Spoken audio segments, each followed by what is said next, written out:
Aparatosos, pero no, fueron, ¿qué? 570 gramos.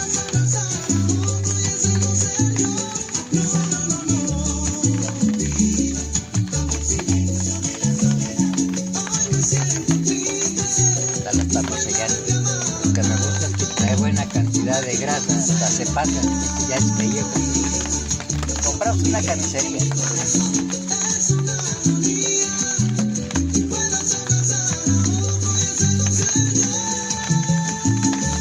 No le soples. Ya no le soples porque si no va a ser flama. No, pero para que selle, ¿no?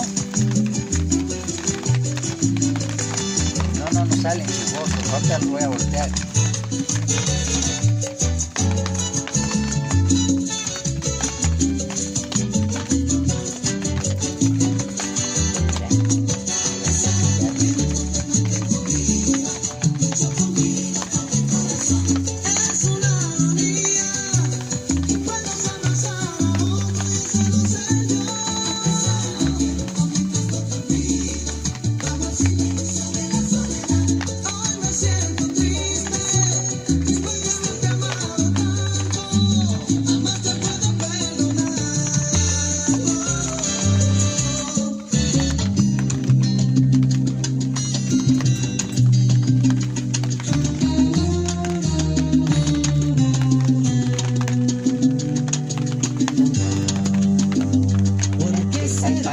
Sacamos otro,